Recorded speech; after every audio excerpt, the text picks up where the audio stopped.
Day 24, Friday, March the 24th, Good Friday. I awoke after the easiest trip yet, having slept the whole way. The driver woke me with Los Angeles. Since we wanted to continue on to Anaheim, which is nearest to Orange County, and also the place where Disneyland is, we had to get extra tickets. I started queuing in line, and 20 minutes later at the ticket desk, was told I'd need Brian's identification in order to have his ticket. I said, "Thanks, pal," and walked away when Brian came up, had been trying to attract my attention, and blew his top when he discovered the news. I closed my eyes and looked away in embarrassment as he jumped the queue and gave the 8-foot-tall coloured ticket man a piece of his mind. This seemed to affect the man greatly, since he sent Brian away to get his passport. By 7:15, I had got the gear off the bus, since it didn't look like Brian was going to be in time, when he came running along the platform.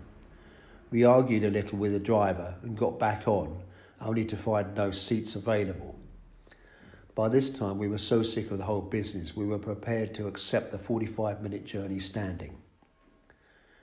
We arrived in Anaheim bus depot, a small one on the edge of I-5 freeway, and in view of Disneyland's Matterhorn.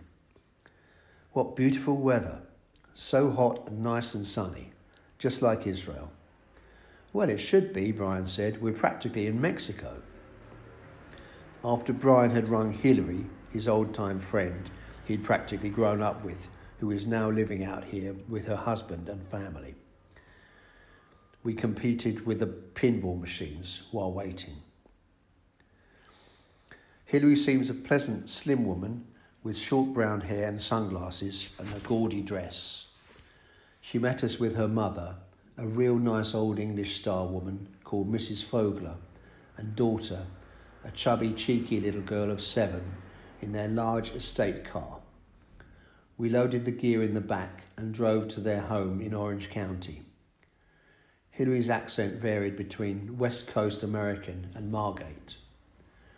The house is in a lovely part of the country, single story and plush, with deep hard carpets, open plan lounges and kitchen, 4 bedrooms, triple garage, patio and heated swimming pool. From downtown Oakland to this.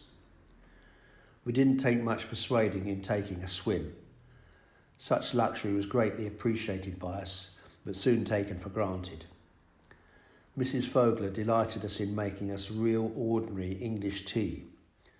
We adjusted to the affluent lifestyle and went looking for Mark, the son of Hillary, who was out dirt track riding on his Suzuki 175cc motorbike. He's 12 years old. We couldn't find him where he was supposed to be, but saw a tiny hummingbird hovering like a helicopter over a tree.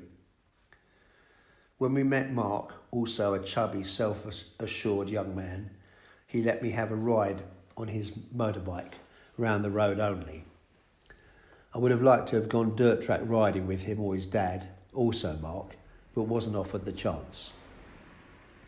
We ate lunch, I forget what, on the patio, and then drove with Hillary and Mrs. Fogler to the store, where Mrs. Fogler had her nails manicured, and we picked up a lot of food. Food is packed in much larger quantities in the most part here. For example, they get milk in half gallons. Then we went back and picked up Mark and took him to the orthodontist, or dentist. While there, I was conscious of the fact it was 3 p.m, Good Friday, and I should be in church. Mark Sr. is a quiet, nice guy who works in construction and built the patio himself. He's also English, and the family moved out here 10 years ago. That night we sat around the table after the meal and talked for several hours on different things, including Israel and Arabs, Margate, particularly the old days where Brian grew up in Arthur Road. I was enjoying listening to the reminiscences and stories.